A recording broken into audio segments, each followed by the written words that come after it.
아들 앞에서 아버지가 맞아 죽었습니다. 그런데 가해자들은 지금도 일상생활을 하고 있습니다.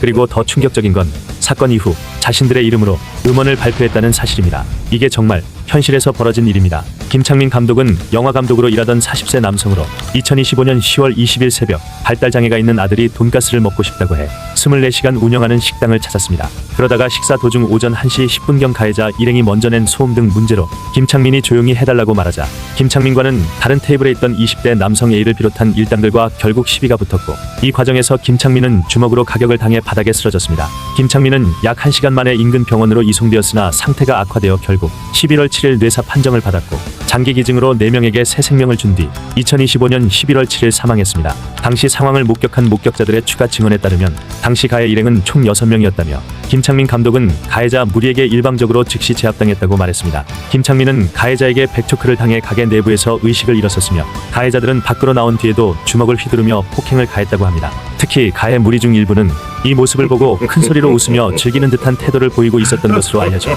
공분을 키우고 있습니다. 유족은 폭행 피해 당일 응급실에서 중환자실로 이송된 김 감독의 사진을 공개했는데, 사진 속 김 감독의 얼굴에는 눈두덩이와 콧등, 관자놀이에 검붉은 멍 자국이 선명하고 왼쪽 귀 안쪽에는 피가 고여 있었습니다. 의식이 없는 상태였지만 눈가에는 눈물이 맺혀 있었습니다. 김 감독의 아버지 김상철 씨는 억울함이겠죠. 의식이 없는데 고통은 알겠나. 자식 걱정도 되겠구라며 참담한 심경을 전했습니다. 특히 자폐가 있는 어린 아들 앞에서 아버지가 집단 폭행을 당해 사망한 점이 많은 이들의 분노를 자아냈으나, 현행법상 피해자 가족이 지켜보는 앞에서의 폭행을 가중 처벌할 명문 규정은 없고, 정서상 폭력의 아동학대도 아니라 분노를 끌어오고 있습니다. 이후 가해자들은 분노한 시민들에 의해 죄다 신상털이를 당해서 피의자 중 한 명인 이모 씨가 언론을 통해 유족에게 사과의 뜻을 전했고, 유튜브 채널 카라큘라에도 출연해 사과했습니다. 사건 당시 신고를 받고 출동한 경찰은 가해 남성들을 폭행 현행범으로 체포하지 않고 인적 사항만 물어본 뒤 그냥 돌려보냈습니다. 피해자가 스스로 구급차에 올라탔다는 이유 때문이죠. 또한 CCTV를 보면 피해자가 명확하게 2명의 남성에게 폭행을 당했음에도 불구하고 경찰은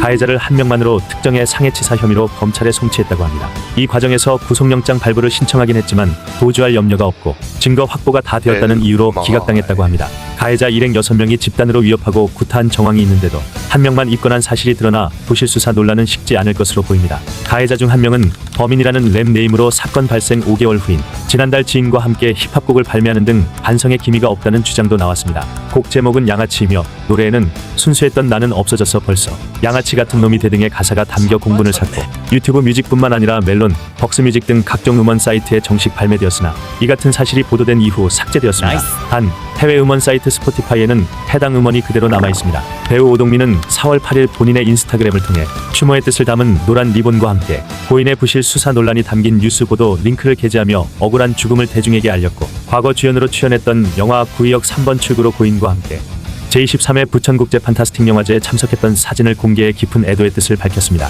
전국장애인 부모연대는 공식 성명서를 통해 고인은 발달장애인 자녀를 키우면서도 영화감독으로서 꿈을 놓지 않았던 젊은 아버지였다며 깊은 애도를 표했습니다.